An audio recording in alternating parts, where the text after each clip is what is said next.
Então, boa noite a todos, os nossos amigos aqui presentes, os presenciais, ao pessoal aí online. Sejam todos bem-vindos. Vamos agradecer o momento, a oportunidade e pedir a Jesus que nos ilumine, que nós possamos continuar o nosso aprendizado. Quem tem vindo aí ultimamente, tem participado, a gente está iniciando o estudo da escala espírita. Então, hoje nós estamos na questão número... Na verdade, nós estamos na 99. Eu tinha a impressão que tinha passado 100, mas não, era 99. Foi eu que passei errado. Então, a escala espírita, a gente começou a fazer uma pirâmide que vai ilustrar, para a gente ter uma ideia assim mais, vamos dizer assim, mais didática até, né, e mais desenhada. A Darlene fez um ônibus, eu vou fazer uma pirâmide.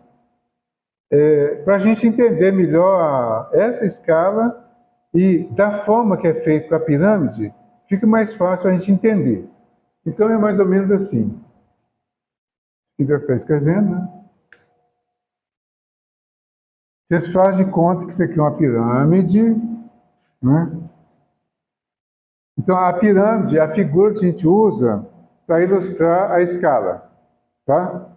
Quem já veio antes, lembra em quantas partes foi dividido? Não, em quantas ordens? Então, são 3 ordens de espíritos, né? Que é mais ou menos assim. E lembram as classes? Quantas classes tem? São 10 classes no total, né? Qual que é o nome de cada uma dessas ordens? Lembram? Qual que é a primeira? Puros. E a segunda?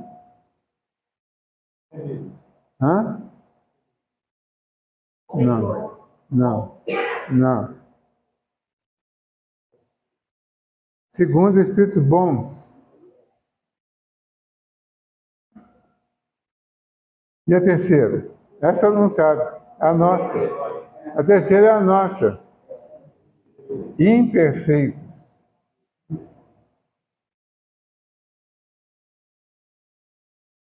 Então, os espíritos estão divididos aqui em 3 ordens: imperfeitos, bons e puros.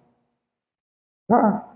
Aqui na questão 99, ele fala assim: os espíritos da terceira ordem são todos essencialmente maus? Não. Não, é a resposta inicial. Não. Uns não fazem bem nem mal. Outros, ao contrário, se comprazem no mal e ficam satisfeitos quando encontram ocasião de praticá-lo. Há ainda espíritos levianos ou estouvados, mais travessos do que malignos, que se comprazem mais na malícia do que na maldade, encontrando prazer em mistificar e causar pequenas contrariedades, das quais se riem. Então, esse espírito da terceira ordem somos nós. A Terra é um mundo de prova e de expiação, está ainda na categoria dos mundos mais inferiores, certo? Então, a grande maioria dos espíritos que estamos na Terra, ainda estamos nessa terceira ordem de imperfeitos. Mas aqui na Terra, tem espíritos bons. Certo? Com certeza, espíritos bons tem. Porque são os que vêm para servir de exemplo para nós, para nos ensinar, para nos incentivar algumas coisas.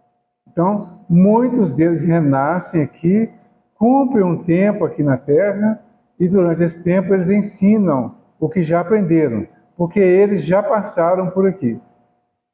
Os outros são os que estão em aprendizado, estão dentro da escala de evolução, estão em aprendizado. Por estar em aprendizado e estando vindo de baixo ainda, sem ter subido muito, é que vai entrar nessa categoria que eles falam aqui, ó. Uns não fazem o bem nem o mal, são neutros. Aí é bom que quando faz essa classificação, que a gente se posicione. Porque tudo isso é um chamamento para nós, para o momento que a gente está vivendo, inclusive. Será que eu já estou em condições de fazer realmente alguma coisa? Será que eu já sei, já posso fazer algo? O que eu tenho feito? Eu ganhei muito da vida. Eu recebi muito nessa existência e considerando as existências anteriores, até o ponto que eu atingi hoje, nós, viu, gente? Não é só eu não, tá? Quanta coisa nós tivemos de benefícios. Quanta misericórdia foi dispensada para nós. Quanto perdão, quanta oportunidade.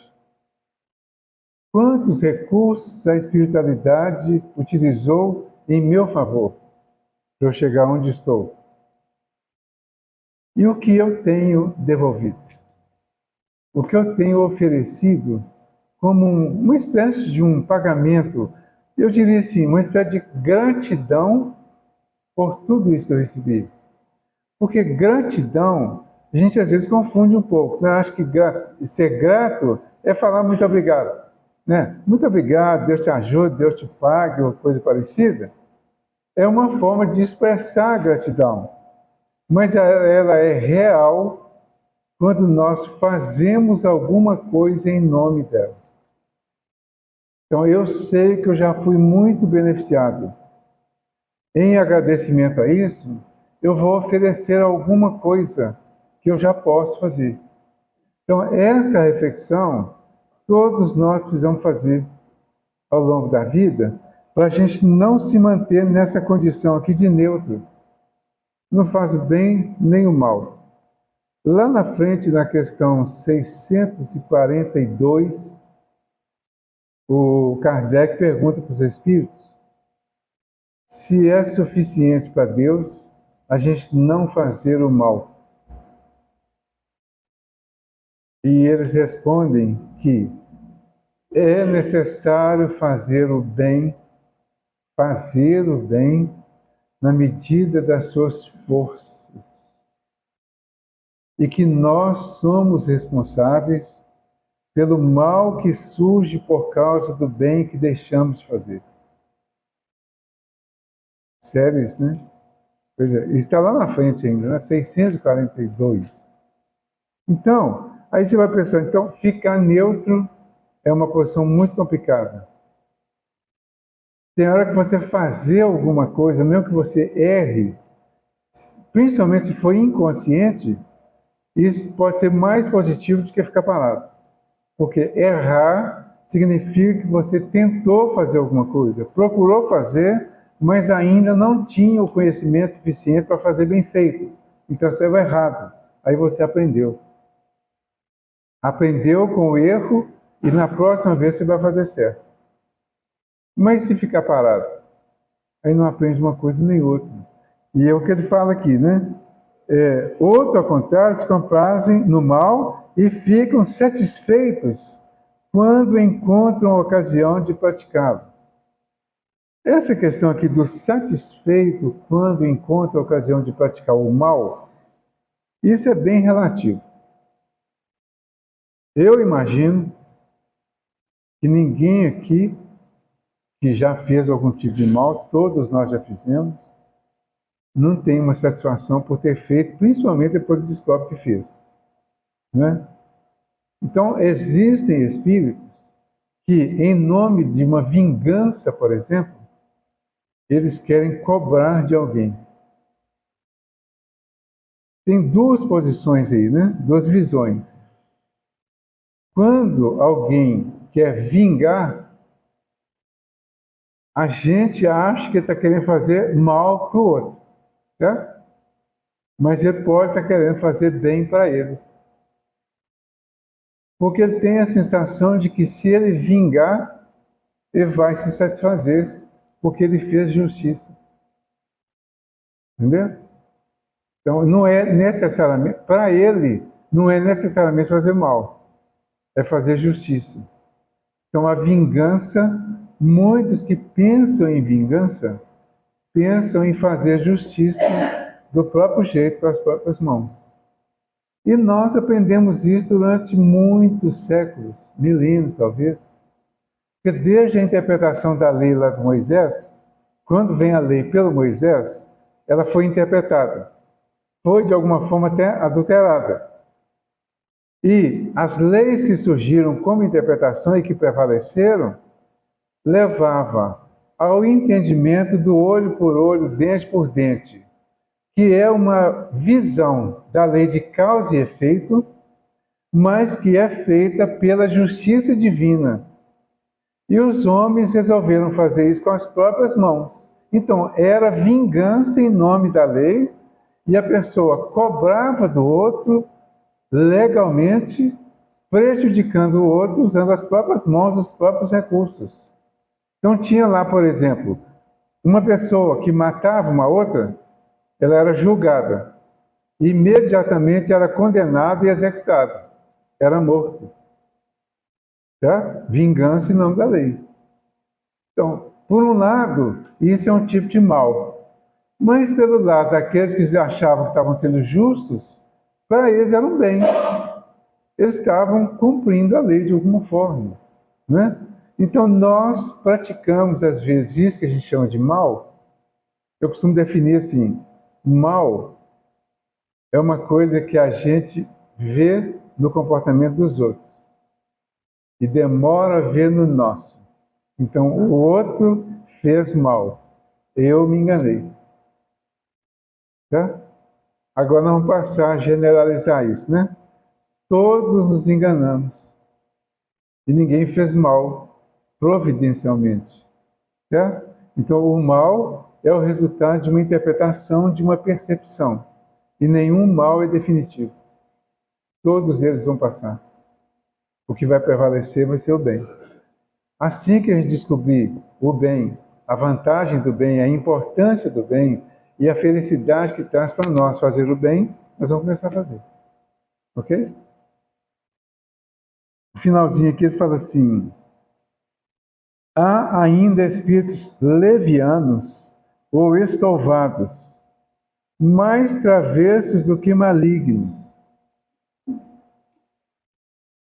A gente está tendo lei hoje que está corrigindo uma série de comportamentos humanos que até outro dia mesmo era visto como passado, né? Então hoje você já não pode fazer determinadas piadas.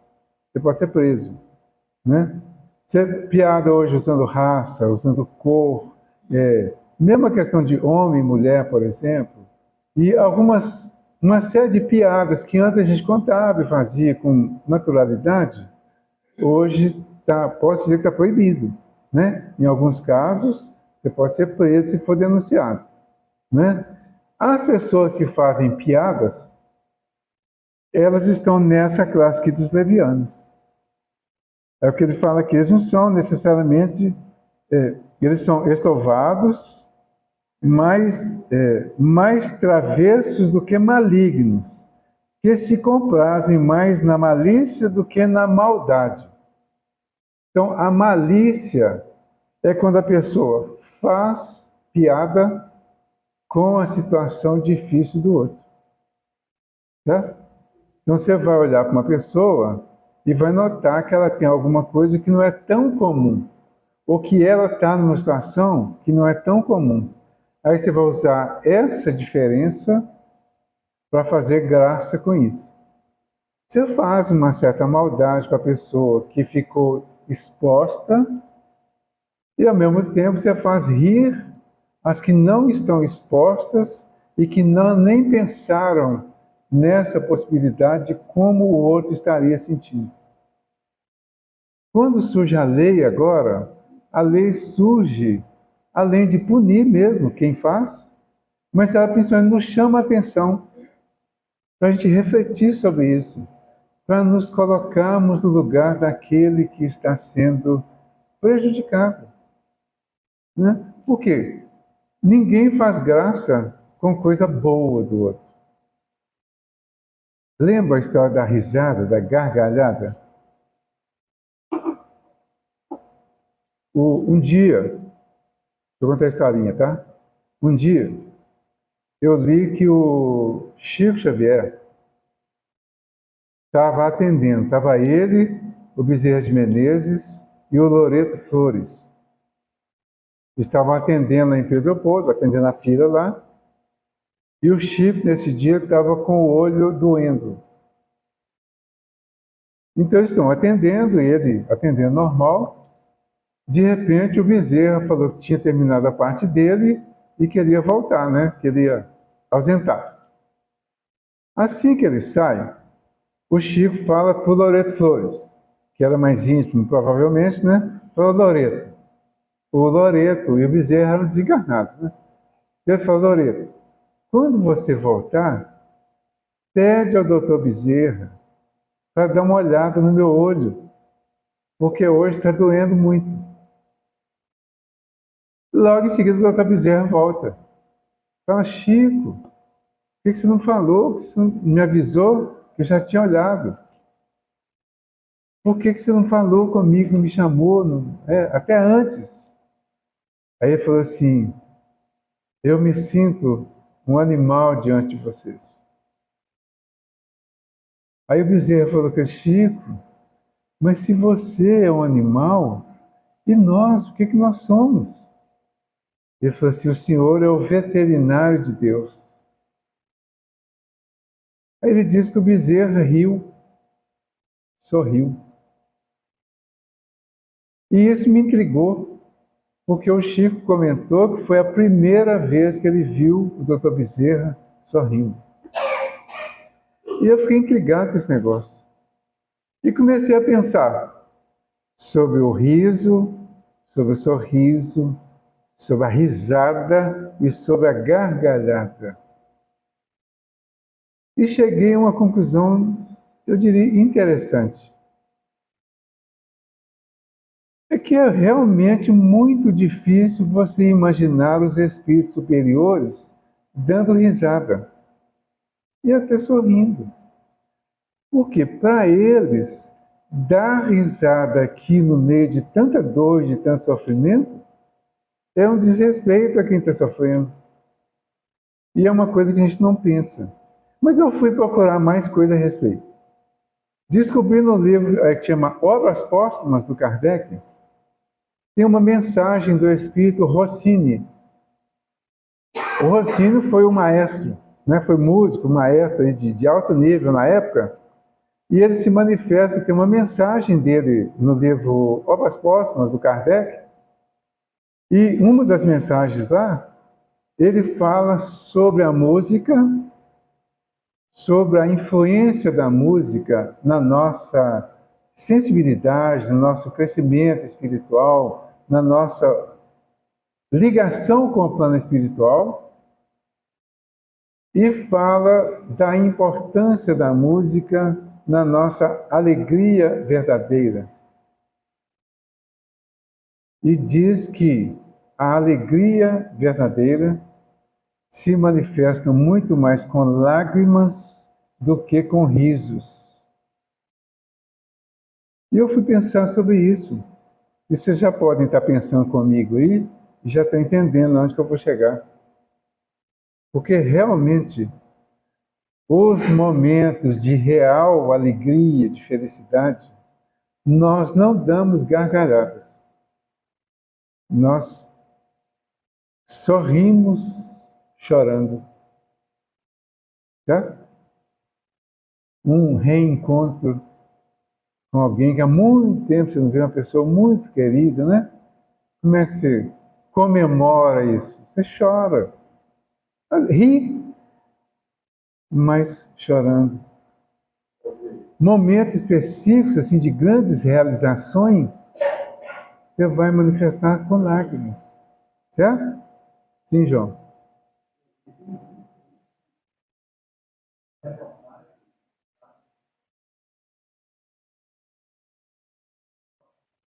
Isso. Inclusive, hoje teve uma senhora que encontrou o cachorro. Acho que está no grupo do Cantinho, tá? Uma senhora que encontrou o cachorro dela. E ela não deu risada, ela chorou muito. Aí eu fui juntando tudo isso, sabe? Fui juntando. E chegando à conclusão, eu fui um pouquinho além. Vocês vão me ajudando aí. Você já viu algum retrato de santo rindo?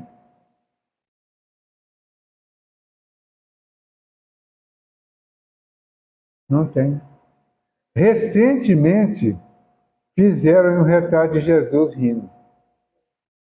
Bem recentemente, né? De Maria, né?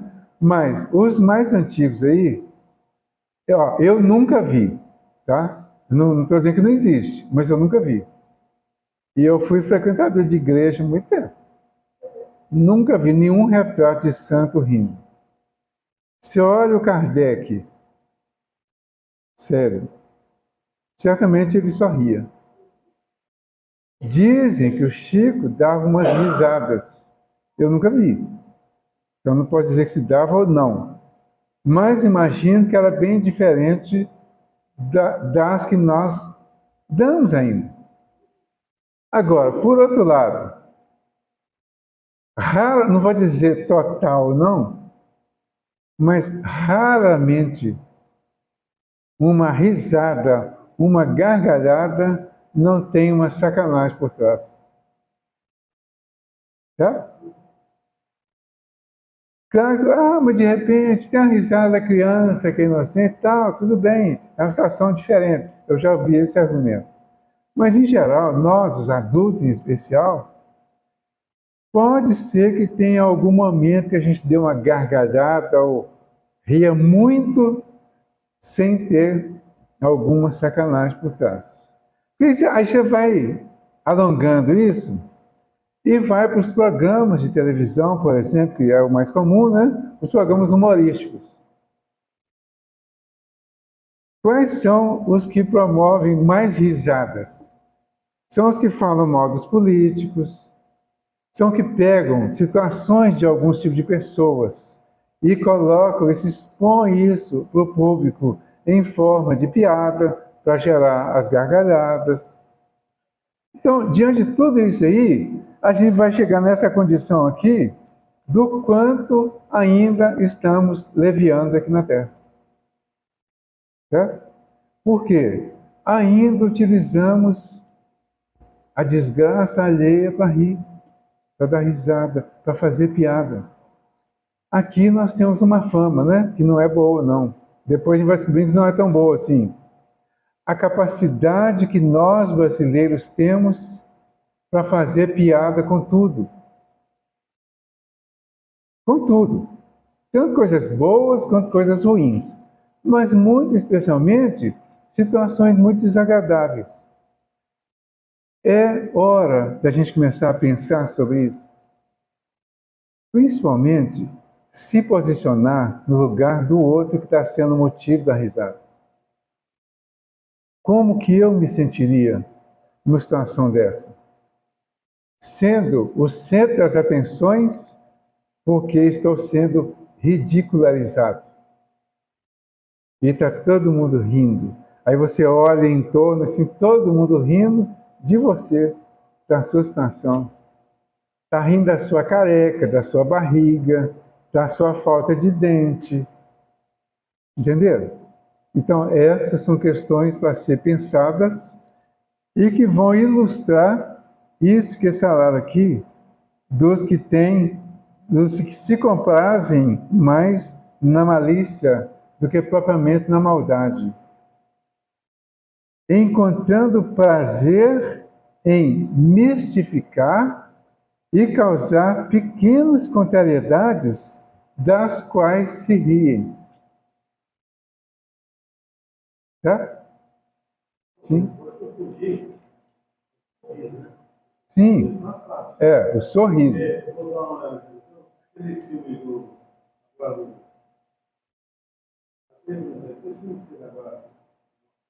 Ah. Eu preciso entender por que todo lugar a música é fundo, lento, se torna. Por que não pode ser a hora de música mais leve? Não. Não pode sorrir. Sorrir é tão bom. Tá. Mas aí tem resposta. O Rossini dá essa resposta.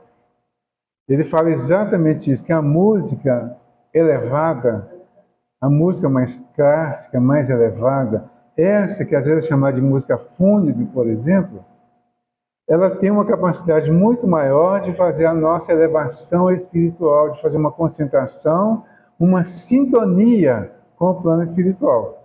Então essa é mais comum nesses acontecimentos por causa disso. Porque elas promovem isso, uma sintonia de elevação espiritual.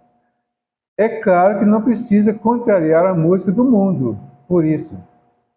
Hoje mesmo eu fiz um estudo, agora mesmo, eu não tenho aqui não, eles pediram para fazer um estudo sobre a paz interior como uma expectativa de vida. Achei o título até interessante. Então, eu tinha um estudo pronto até, falando sobre paz. Então, eu aproveitei. Então, nesse estudo, eu levei uma música popular.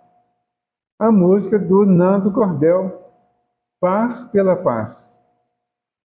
Mas, ainda assim, ela já não tem esse toque de fazer alegria. Ela é um pouquinho mais alegre ou menos triste do que essas músicas clássicas. Mas a letra, eu usei a letra. A paz do mundo começa em mim. Tá? Só aí já. A paz do mundo começa em mim. E ele vai falando sobre a paz, sobre o amor, de uma forma assim, muito interessante, muito elevada até. Então, a poesia dele, que ele transformou em música, ficou muito bom nesse sentido. Você pode usar às vezes, mas, por exemplo, você pega a música do Gonzaguinha, o samba do Gonzaguinha, bacana, gostoso, né? Ela, o que é o que é. Eu fico com a beleza da resposta da criança. É bonito, é bonito e é bonito. É alegre.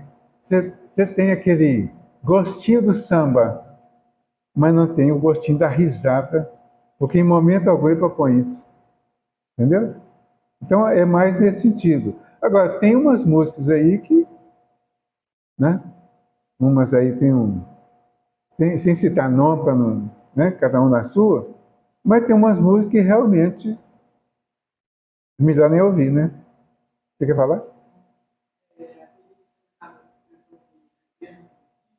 Ah, sim,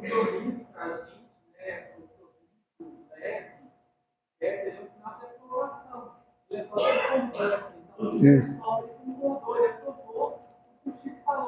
É,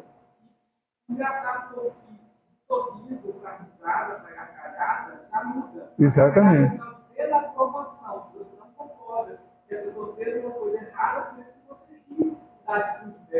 Isso. É, exatamente. É como se fosse um tom de crítica, né? É isso. Quem? Quem? Ah,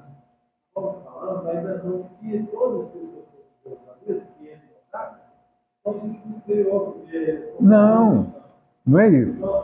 Sorrir é natural, mas você não vê ele sorrindo toda vez. Entendeu? Não é toda vez. Algumas vezes, dependendo da situação. Pode, busca a memória aí que você vai ver. A maioria das vezes estão sérios. Tá? A gente, em situações sérias, a gente às vezes sorri, né? Assim, tem piada espírita, tem piada evangélica. Mas, mesmo sendo piada evangélica, tem sacanagem. Leve, mas tem. Por exemplo, aquela do expositor que foi hospedar numa casa que tinha uma pessoa que era alcoólatra. Então, olha aí, a pessoa era alcoólatra. Chega para ele e fala para ele assim: eu bebo porque Jesus bebia. Aí ele já achou estranho, né? Como assim? Não, Jesus bebia. Eu vou te provar. Aí vai lá e pega uma Bíblia. traz a Bíblia e marca aqui, ó, festa das bodas da cana. Está escrito na Bíblia, certo? Já viu como é que o sorriso aumenta? Tem um detalhezinho aí que realmente leva para o cômico, mas já começa a notar a delicadeza da situação, entendeu? Mas é leve, é uma lição, é um aprendizado para a gente. Aí ele fala que está aqui, a festa da cana, que na verdade é boda de Caná. Aí ele fala, e nesse dia, Jesus transformou água em vinho. É verdade, está escrito isso também lá. Está no Evangelho de João, né? Jesus transformou água em vinho. E foi muito vinho, muita água transformada em vinho. Porque dizem que aquela vasilha, né, que ele utilizou, esqueci o nome. Hã? Talha, isso. Tinha em torno de 72 litros cada uma. E eram 6. Então, 430 e poucos litros de água transformada em vinho para uma festa que já tinha quase uma semana que estava em andamento. Então, o povo já devia ter bebido bastante. Aí, o que ele fala? Que nesse dia, Jesus bebeu tanto que ele saiu perguntando quem é minha mãe e quem são meus irmãos. Tudo isso está escrito na Bíblia, entenderam? Então, tem o ponto curioso aí do aprendizado, do ensinamento, para a gente buscar uma interpretação real do fato, né? Então, serve às vezes para chamar atenção, para quebrar o gelo, às vezes, em algumas situações, mas não é coisa para a gente ficar falando o tempo todo. Porque se a gente começar a pegar essas partes engraçadas que tem, por exemplo, aquele pastor, o Cláudio Duarte, ele é humorista, ele sabe fazer graça, mas pode olhar que normalmente ele faz graça usando o Evangelho, mas a graça que ele faz acaba tocando em algum ponto que vai cheirar crítico. Entenderam? Tudo bem, é uma forma de ensinar, e ele é muito bom nisso, eu acho ele muito bom. Inclusive está tendo até um concurso aí, né? Está tendo um concurso aí de... Esse pessoal que está ganhando muito adesão aí na internet, e está ele, inclusive, e o Haroldo Dutra. Eu já recebi uma proposta, né, para fazer a votação. E até recebi sobre o Haroldo. E depois eu fiquei sabendo que o pastor também estava nisso aí, por causa do quanto eles estão em evidência aí nas redes sociais. Certo? Então, tudo tem uma razão de ser boa e tem, às vezes, e principalmente quando leva para esse lado cômico, tem um lado ruim, tem um lado desagradável. Então é isso que a gente precisa prestar atenção. Não é para deixar de rir, não é para dizer que quem ri é inferior, é espírito inferior. Pode dar uma gargalhadazinha de vez em quando, e dependendo se você achar que vale a pena. Né? Se o motivo for bom, tudo bem. Mas isso vai confirmar e caracterizar isso que ele falou aqui, ó, que se comprazem mais na malícia do que na maldade, encontrando prazer em mistificar e causar pequenas contrariedades das quais se riem. Tá? Aí, voltando ao que você falou, nós estamos falando aqui dos espíritos da terceira ordem. Esses espíritos que caminham junto conosco aqui, eles estão muito próximos disso, da terceira ordem. Eles estão talvez um pouquinho acima aqui, começando essa parte de cima. Por quê? Porque para ter sintonia conosco aqui na terceira ordem, não pode ser espírito muito elevado. Não dá liga. A gente não entenderia a mensagem deles. Entendeu? O que precisa para um espírito se comunicar conosco aqui? Nós temos que elevar um pouco a nossa vibração. É mais ou menos assim, ó. A gente vibra aqui. 500. Os espíritos vibram aqui. 1000. Tá? Para eles se comunicarem conosco, eles vêm aqui. 750. E nós vamos aqui. 750. Aqui acontece a ligação, a sintonia. Porque tem que estar na mesma sintonia para haver a comunicação. Então, o médium, quando ele se eleva bastante, ele vai nesse limite, entra em sintonia com o espírito, que tem condição de baixar até esse limite, porque já está um pouquinho mais baixo. Os que estão muito lá em cima, eles têm que esperar que o médium venha até aqui, para ter sintonia com eles. Por isso, poucos médiuns têm sintonia com espíritos mais elevados. A grande maioria dos médiuns aqui tem sintonia com o espírito aqui da Terra. Olha a afinidade que a gente tem com reuniões de desobsessão. Quem são os obsessores? São espíritos que estão vibrando aqui na mesma faixa nossa. Certo? Então, os médiuns daqui têm maior sintonia com os espíritos que estão na mesma faixa.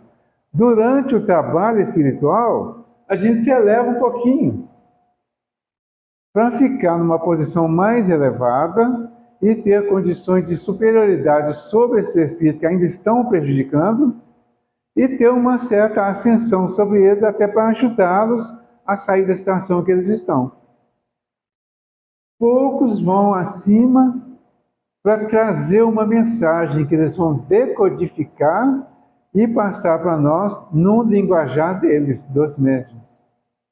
O Espírito passa para ele recebe, transforma um pouquinho e passa para nós um pouco abaixo. Quando você pega uma mensagem da Joana de Ângeles através do Divaldo, você vai ver a dificuldade que é para entender a mensagem da Joana de Ângeles. E ela já baixou e já entrou em sintonia com o médium, e o médium já passou um pouco com a cultura, com o palavreado dele.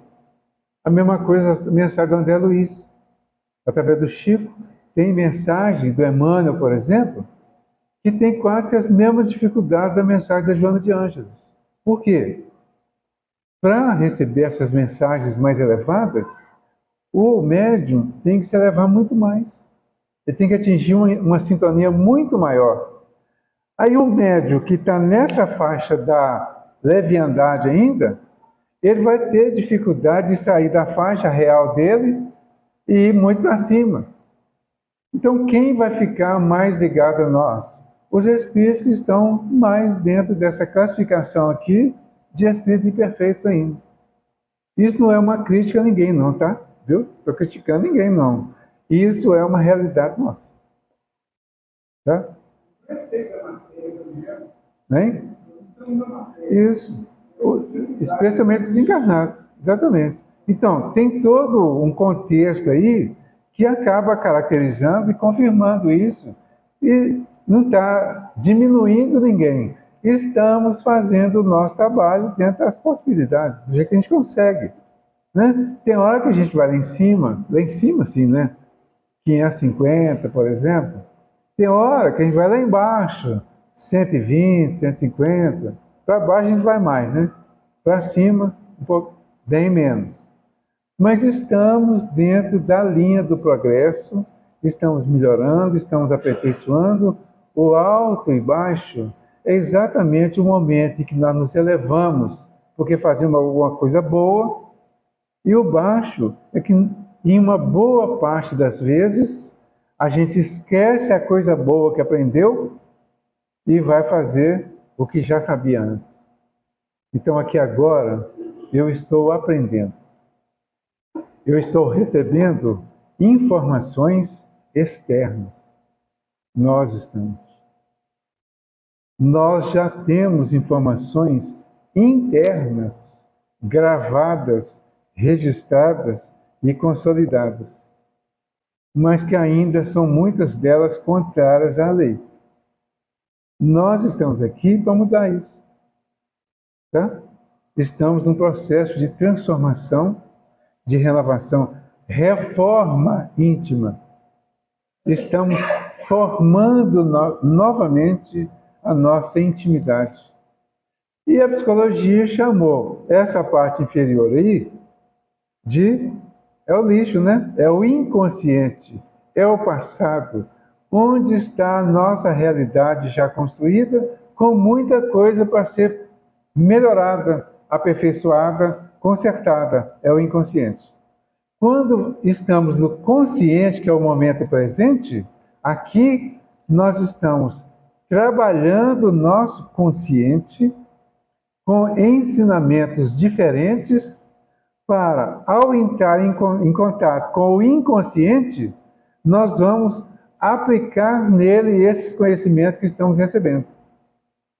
Quando entendemos o Evangelho e começamos a interiorizar, ele vai entrar em conflito com o inconsciente que está alterado, que está adulterado. E aí gera o conflito. Aí Jesus falou que vinha trazer a paz, que não veio trazer paz, mas a espada. Porque a espada é o Evangelho que vai ser um instrumento de luta entre a nossa necessidade atual e o que está construído lá do passado que precisa ser mudado.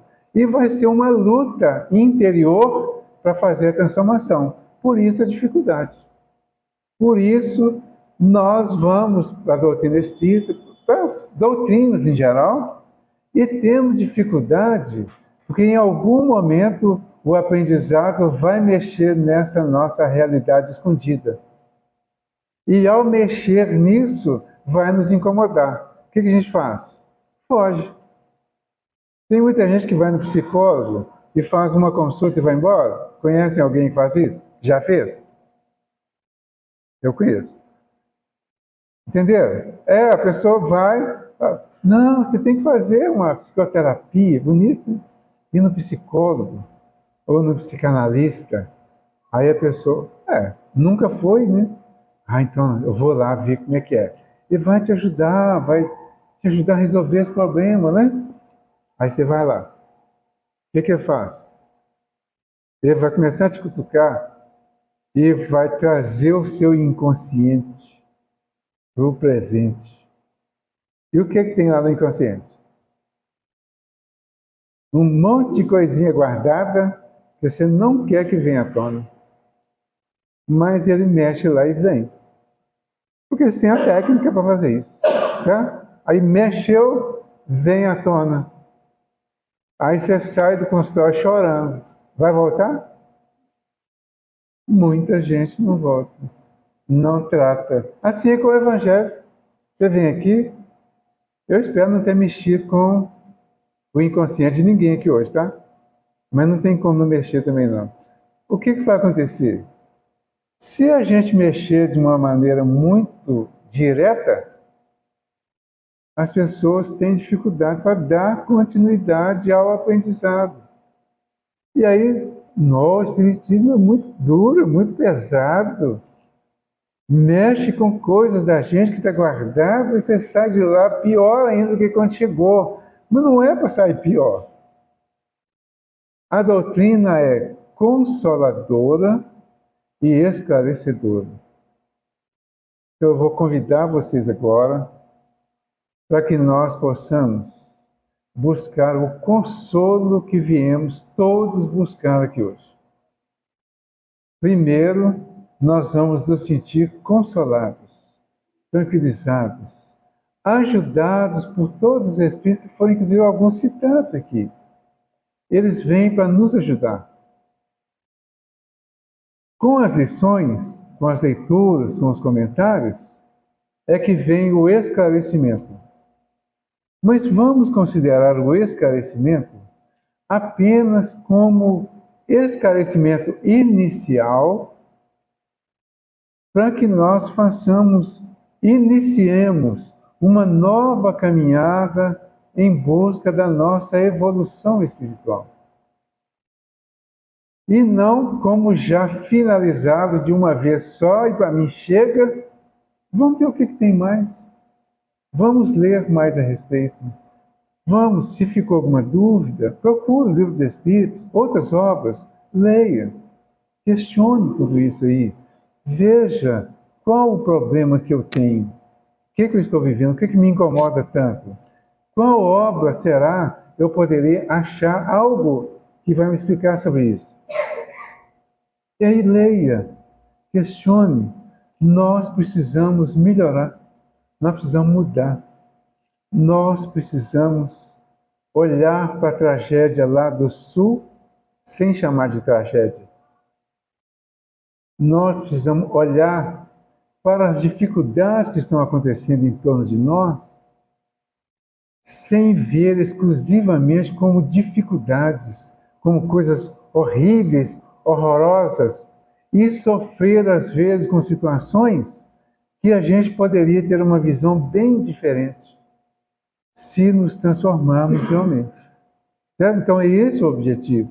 É que a gente aprenda a conviver com o conflito, conviver bem e resolver, buscar a solução a partir de nós. Tá? Ok? Alguma dúvida? Não? Todo mundo pensativo? Todo mundo me xingando? Pode xingar. Tinha uma pessoa que falava comigo que me xingava a semana toda em algumas situações. Eu falava, mas por que você me xingou? Ah, porque você me fez ficar lembrando de um monte de coisa a semana inteira. Eu falei, ótimo, então pode continuar me xingando. Se for por isso, pode xingar, porque para mim vai chegar vibração boa. Certo? No fundo, vai chegar algum tipo de agradecimento que para mim vai ser bom. E eu também não tenho mérito nenhum nisso, não. Vai chegar para os espíritos que estão aqui sugerindo, ditando, ajudando, incluindo, né? Foi pedido na prece, inclusive, então vai chegar isso. Sim? Ah.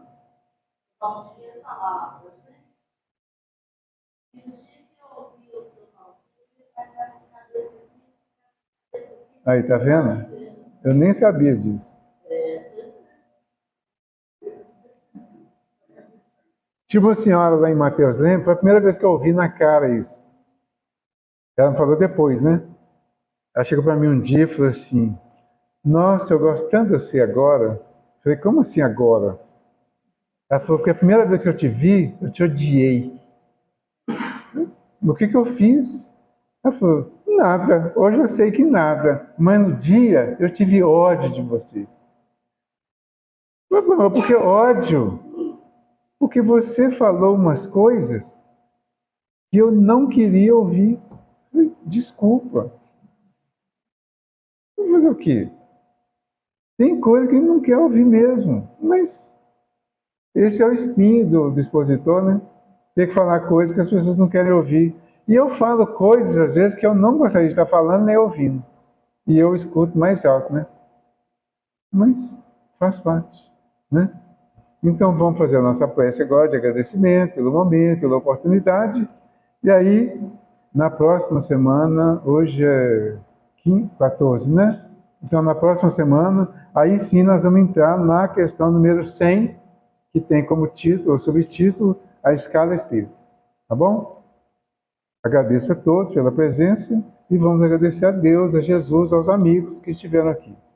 Jesus amigo, nós agradecemos pela oportunidade, pelo momento, pela presença dos teus mensageiros, de todos esses amigos que nos compreendem, que nos entendem, que nos ajudam, que relevam as nossas dificuldades, que amenizam os nossos erros e nos incentivam a continuar buscando o acerto, buscando o melhor. Agradecemos por este cantinho que é o nosso lugar de paz, o nosso lugar de consolo, de aprendizado, de reflexão. Mas é também o nosso lugar de doar um pouco de nós em função daqueles que necessitam ainda mais. Agradecemos Jesus pela oportunidade de estarmos aqui hoje, de termos nos oferecido esse momento para agradecer, para aprender, para nos consolar e receber vibrações que poderemos levar para os nossos lares, para a nossa vida, para o nosso dia a dia. Obrigado, Senhor. Obrigado, amigos espirituais.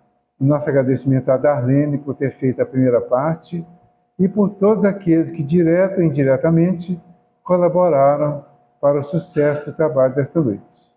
Paz a todos, que Jesus nos ilumine, hoje e sempre, que assim seja. Obrigado.